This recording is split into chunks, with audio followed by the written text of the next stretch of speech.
And just today we learned that Channel 8 in France, a centre-right leaning mainstream TV channel, is to have its licence withdrawn.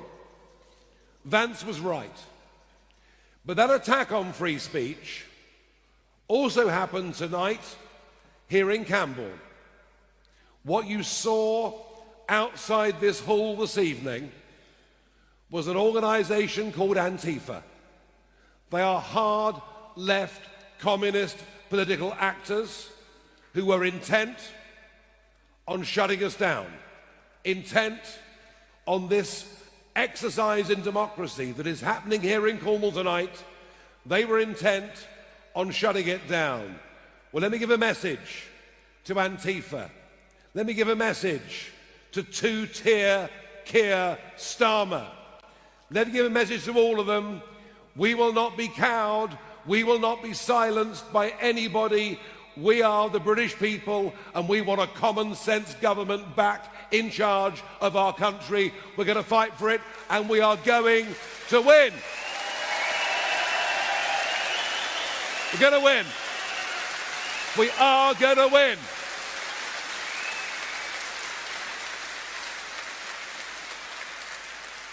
Political protest is fine. I don't mind people shouting things out at me. I can just about live with the odd egg, that's all right. But masked people outside tonight, threatening and intimidating you, Cornish members of the public, is not good enough, and all the warnings were there online before. Everyone knew what was going to happen, except it would appear the local police.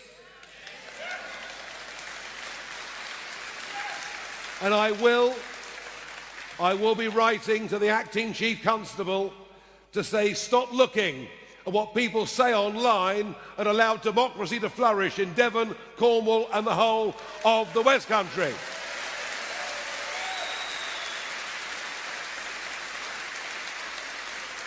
Now, since the last election, it would appear we're doing really rather well. Which means that the Prime Minister has decided he will open up the attack guns on reform, or perhaps more accurately, on me. He delivered a speech in Scotland just yesterday, saying that we were right-wing. Perish the thought. Didn't call us far right, which rather surprised me, but that will come in time. He said that his way was the way for people to have good, well-paid jobs. Well, it was the Conservatives that started it, but Labour that have continued. But the net zero madness is closing down factories, is closing down industry on a scale we couldn't have even believed. Today, it's the mini plant at Cowley that employs 3,500 people. Before that, it was 1,100 jobs going at Luton. And the reason is simple. The Labour and Conservative governments have said, you must buy electric cars. Do you want to buy electric cars? Thank you. There we are. Are you watching, Prime Minister? We have closed most of our chemical industry. We have closed all of our aluminium smelting. We only have one primary steel plant left in the whole of the United Kingdom. And even if we surround, as they plan, the whole of Cornwall with these godforsaken, pig-ugly windmills, it will still only provide a fraction of the jobs. Starmer will close down the North Sea. Miliband will make sure your bills go higher. And the greatest lie Labour told at the election is that your electricity prices would fall by £300 per household. Remember that? We'll find out tomorrow what the increases will be. So I will not be lectured by this Prime Minister about well-paid jobs. And I won't be lectured by either of them about the benefits of mass immigration to our economy. When I say mass immigration, I mean 10 million people in the last 20 years. And the media will say, but Nigel, they're coming in to do jobs. Do you know of the last 3 million that came into Britain from outside of Europe during the Conservatives' period in office, only 22% are working. The rest have come in as dependents, and it's making everybody in this country poorer, and nobody has the courage to stand up and say it. But a reform government will stop this massive population increase in this country, will get British people back to work, and anybody that arrives via a dinghy on the English Channel will never, ever, ever be allowed to stay in our country.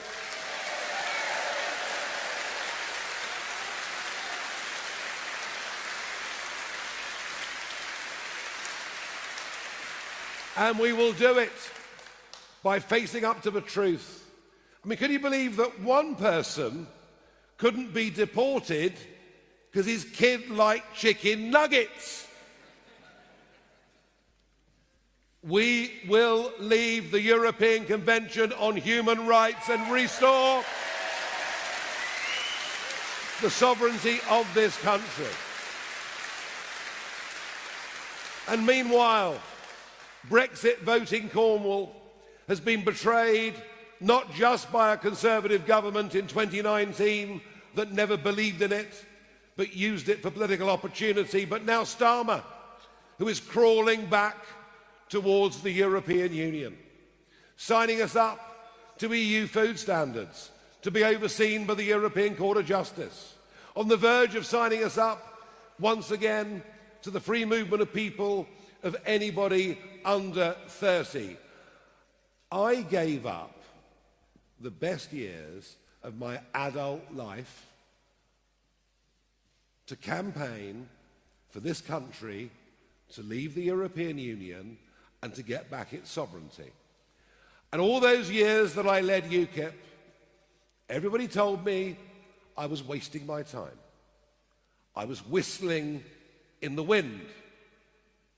Well, they used a rather ruder term than that, but never mind. But you know what? Through the hard work and persistence of that grassroots movement, we didn't just force a referendum, we won an historic constitutional referendum, the biggest fundamental change to our country in 300 years.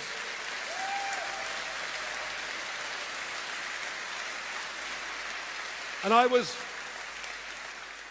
proud to stand in Parliament Square on the 31st of January 2020 and to do the countdown. 10, 9, 8, 7, 6, 5, 4, 3, 1. Fireworks. We're out. We're independent. We have got our country back. I was proud of that. And yet, has it been delivered? Has it held? Have Cornish fishermen felt the benefit of us leaving the European Union? There are more French, Dutch and Belgian boats fishing up on our 6-mile line than there ever were as members of the European Union.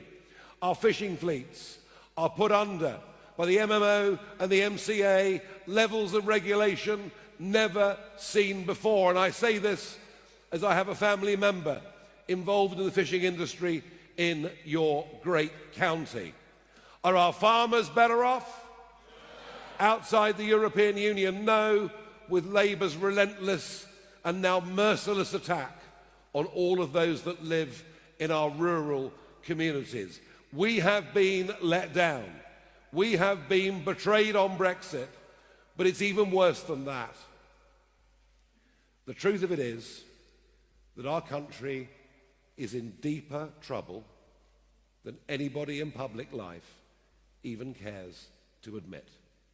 We are in economic decline as the average folk get poorer. We are in societal decline as violence, knife carrying, shoplifting. You can go nick 200 quid and not get prosecuted. We're going down the tubes. This is even worse than it was back in the mid-1970s. And if this is not arrested, if this is not turned around, this within a decade will be a country that is not worth living in. And I think, as I'm sure many of you do, about those that went before us, those that built this incredible nation, that did the most remarkable things. Those that went before us, look at every village in Cornwall with its war memorial. Think about those that paid a massive price so that we could live as free people. I fear and I feel, as I guess many of you do, all of this is being given away. And that is why, despite over a quarter of a century campaigning for a cause that I was told I could never win, but did, and then enjoying a few years of semi-retirement, not having to work 7 days a week, not being pilloried by the press, enjoying myself enormously on GB News. But I thought last summer, I just cannot stand by and watch this useless, gutless, inexperienced political class surrender everything. Think about it. We've now got a cabinet of 25 men and women, not one of whom has ever worked in private business. Not one. We have a chancellor.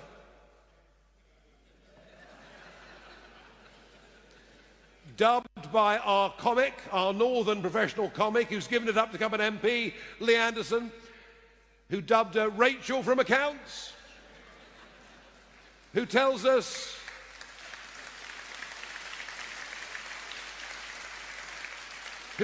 she spent 10 years as an economist at the Bank of England. Now we know it was 4.5 in customer complaints. Is it any wonder we're in such trouble?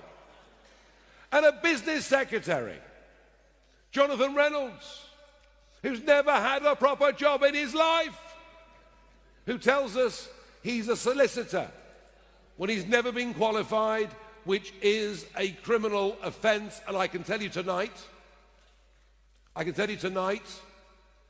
that there will be a private prosecution brought against Jonathan Reynolds.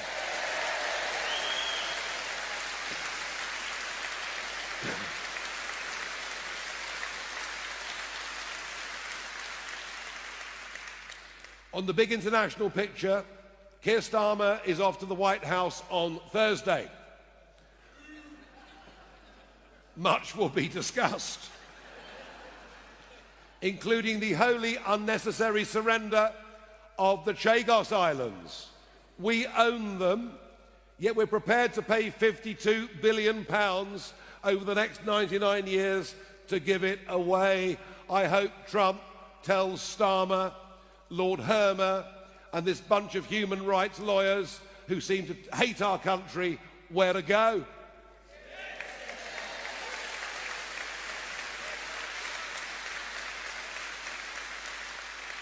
On Ukraine, it's the third anniversary of an horrendous war. 1 million battle casualties. Men living in trenches, behind barbed wire. It's almost hard to believe 106 years on, but it's just like the Western Front. At least Trump is attempting to negotiate peace, and I welcome and applaud that and believe that, as a principle, is the right thing to do. But what is important is that Ukraine must have the necessary security guarantees, and Starmer needs to make that plain to America. We may have slightly different nuances on this, but the important thing about settling the Ukraine war, about getting peace, is we have to make sure those security guarantees mean that Putin can never, ever do it again. And I hope Starmer comes back from the White House with that agreement.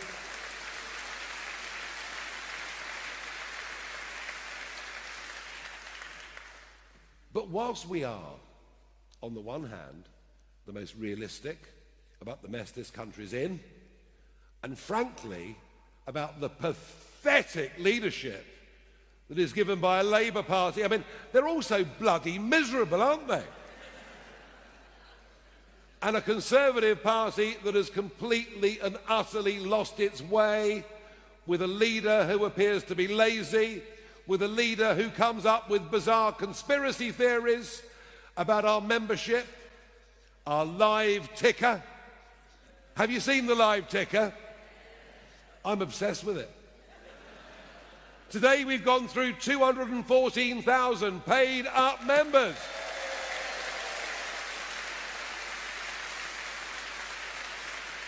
Now the Tories are a waste of space. Kem is hopeless. They're going to fall off a cliff electorally. Indeed, it's happening already. And we now, in the last few weeks, we are now topping every single opinion poll in this country. What an amazing achievement.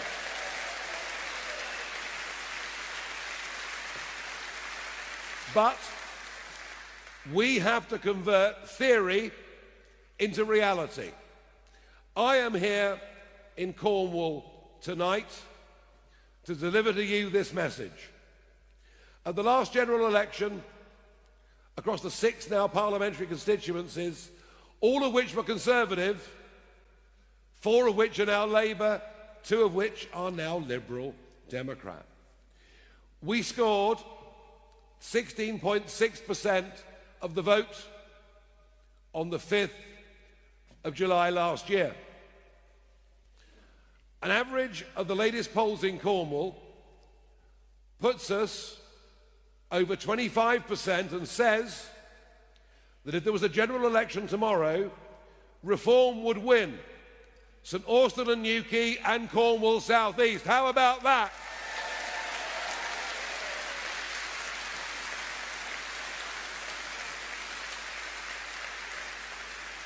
But the first step to Reform taking Cornwall happens on the 1st of May this year. That is when we get the Cornwall Council elections. 87 seats up for grabs. Looking at the polling and the numbers, most of those seats will be 3 or even 4-way marginals. If we can just get 30% of the vote in those seats, we're going to start to win seats in Cornwall in a significant number. And boy, doesn't Cornwall Council need something different, given they're now in debt to the tune of 1.3 billion. Can you believe that?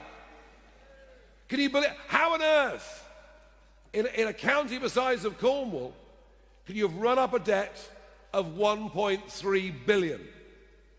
Money, by the way, that you, through your council taxes, increasing over the next few years, will be expected to pay back.